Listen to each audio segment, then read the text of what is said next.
तो कभी फलाना, कभी नदी में बह जाएंगे, कभी बड़ुआ में बह जाएंगे। उस कैसे हम लोग परेशान, कभी कभी बह भी जाते। बहुत लोग मेरा इलाके कभी नदी में बाढ़ में बह गया। तो हमने क्या किया, जब बने इसीलिए बनवाया कि हमको दर्द था।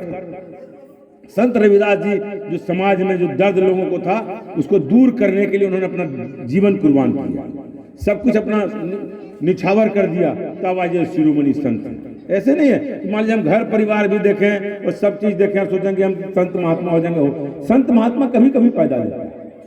जैसे कि आप देखिएगा कि जो ताड़ का वृक्ष होता है उसको लगने में 100 साल होता है, बाकी घास भी तो 6 महीना 2 महीना 1 महीना में हो जाता है। ये लोग बड़े महापुरुष थे, इनका तुलना करना, इनके बारे में चर्चा करना कुछ, लेकिन इनके बताए हुए रास्तों पर हम लोग चलते नहीं।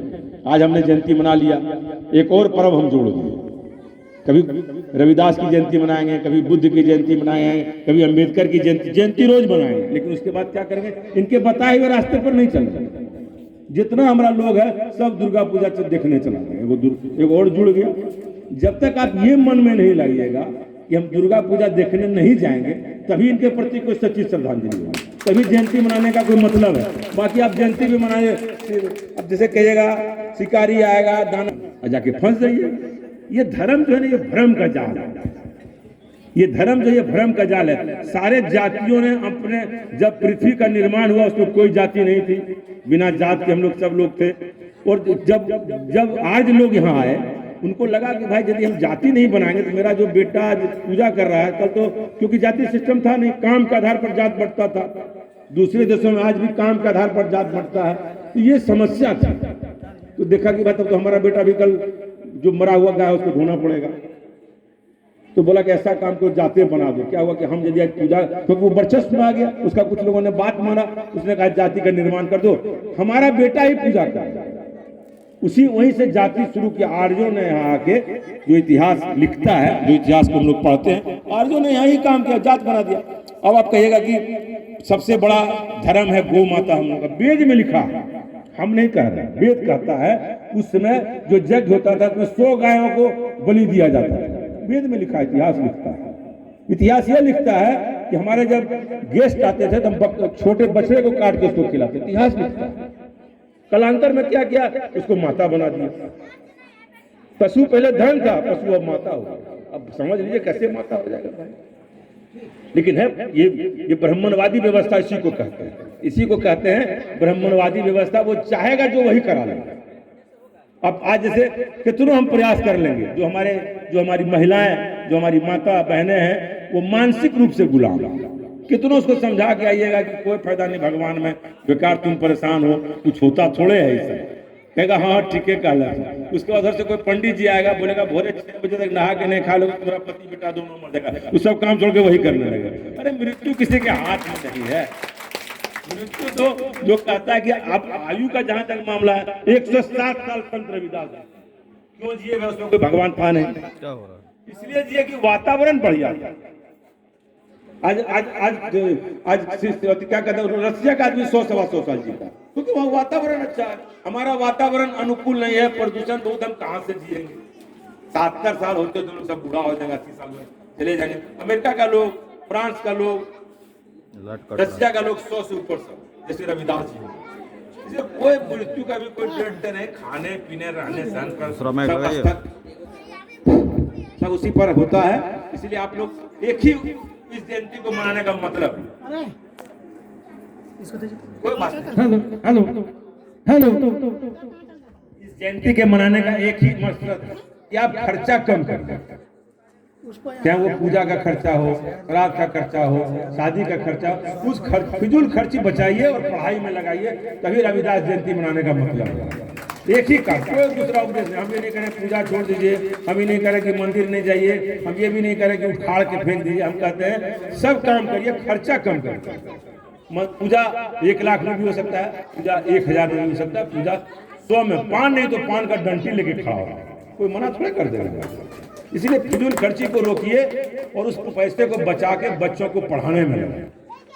जब तक आपका बच्चा पढ़ेगा नहीं तब तक आप कोई इतना कुछ कर लीजिए, कोई रोड बनवा दें, बिजली लगवा दें, उससे कुछ नहीं होने वाला। गरीब लोगों का, इस देश की पूरी आबादी का एक ही कल्याण का मार्ग है, उसका मार्ग नाम है शिक्षा। आज हम भी पढ़े लिखे नहीं रहते, हम भी यही भैंस क्या चराते रहते। आज अम्बेडकर नहीं होते तो लालू यादव, मुलायम सिंह, सारे लोग भैंस क्या चराते रहते। अम्बेडकर ने दिया, क्या दिया? तो अम्बेडकर किस धर्म में पैदा लिए? हिंदू धर्म में पैदा लिए। क्यों उन्होंने बुद्ध अपना लिया? इसलिए अपना लिया, देखा कि इस धर्म में हमारे समाज का कल्याण नहीं होगा। तो अम्बेडकर को छोटा मोटा महान पुरुष थे, वो क्या, उनको क्या श्रद्धा नहीं था क्या? उन्होंने अपना लिया, बोला कि नहीं, मरे पैदा लिए, पैदा लेने में हमको कोई अधिकार नहीं, लेकिन मरेंगे नहीं अभी। बोलेगा आजकल मंदिर के खिलाफ बोले, हम एकदम नहीं बोलते। हम कहते हैं फिजूल खर्ची बंद करिए। दूसरा बात आपको और बता रहे हैं, आप लोग प्रोफेसर साहब बैठे हुए हैं, पूरे देश में आप घूम लीजिएगा, बांका जिला के दक्षिणी इलाके में जितना पूजा है पूरे देश में कहीं नहीं। देखिए यहाँ गमाली पूजा होगा, देवानी पूजा होगा, सरस्वती पूजा होगा, काली पूजा होगा, गर्भी पूजा होगा, क्या कहते हैं सुरजाई पूजा होगा। पूजा करते करते आदमी यहाँ मर जाता है और उसको कोई फायदा नहीं होता। हम कहते हैं कम करो, नहीं सबसे क्या फालतू काम कर रहे हो, लेकिन मानता ही नहीं, बोलता रहे साहब कल के जोड़ कोई बात नहीं, पूजवा करना हम भी, लेकिन हम अपना कहना नहीं छोड़े। ऐसा नहीं कि हमारी बात नहीं सुनता था हम उसको छोड़ दिए, हम छोड़ते नहीं है, बोलते हैं कम करो। क्योंकि आज मेरे पास समय कम है, हम रोशन जी से और सारे लोगों से कहेंगे एक डेट लेके एक बड़ी परिचर्चा, गांव का नहीं पूरे इलाके के, पहले भी आपको भी बात कहेंगे, हम खुद उसको अरेंज कर देंगे। जहां आप कहिएगा, जिस जगह पर कहिएगा कि 100 ज्यादा लोगों का नहीं, 100 लोगों का परिचर्चा 2 दिन करेगा विस्तार से। कोई मोबाइल बंद रहेगा, कोई काम दूसरा नहीं कुछ करेगा, जिसको सुनना होगा मोबाइल बाहर आके सुनेगा। कुछ नियम बना के 100 आदमी का हम बढ़िया धर्मशाला आपको कटोरिया में दे देंगे और सारा इंतजाम हम कर देंगे। आप खाली 100 आदमी पूरे इलाके के सब जाति का लोग, उसमें रविदास पूरे जो अपन ब्राह्मण भी आना चाहे स्वागत है, तो तुम डिस्कस करो कैसे हम गलत। और आपको पहले भी कहे थे, एक दिन फिर से आज हम आपसे कहते हैं कि इस काम को अब करिए, हम व्यवस्था करेंगे और आप उस मीटिंग को बुलाइए, हमको बता दीजिएगा, हम डेट दे देंगे। और उसके साथ ही साथ आप लोगों को हम आते चोट यहाँ पूछे थे कि गर्मजरुआ जमीन है, आपने कहा, इन लोगों ने कहा नहीं है। बिना गर्मजरुआ जमीन का हमारा कोई पैसा नहीं लग सकता। यदि गर्मजरुआ जमीन है, इस गाँव में हम कई बार प्रयास भी कर चुके हैं, एक तो कोई जमीनें नहीं देता है। हम परमानंद को भी कितना बार कर चुके हैं, कोई जमीन देता है ये नहीं है। जब तक गर्मजरुआ जमीन नहीं रहेगा तब तक नहीं होगा। इसलिए आप गर्मजरुआ जमीन खोज लीजिए, हम उसी दिन काम शुरू करते हैं, दूसरा दिन भी नहीं लेगा।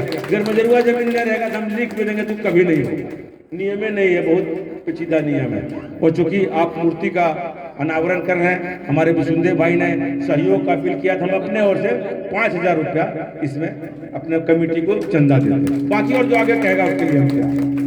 बस इन्हीं चंद शब्दों के साथ आज हमने, अब मुझे गांव में बुला के आपने रविदास की जयंती को जो करवाने का अवसर किया, चूंकि आज मेरे पास समय कम है, इसके लिए हम आप लोगों से क्षमा प्रार्थी कि आपकी बात हम नहीं सुन पाए। और आगे इसीलिए मीटिंग रख रहे हैं, हम सब लोग रहिएगा और हम निश्चित तौर पर जो समाज सुधार का काम आपने इस इलाके में शुरू किया है, आप देखेंगे इसमें मजबूती के साथ आपके साथ खड़ा रहेंगे। इन्हीं चंद शब्दों के साथ जय श्री शिरोमणि संत रविदास।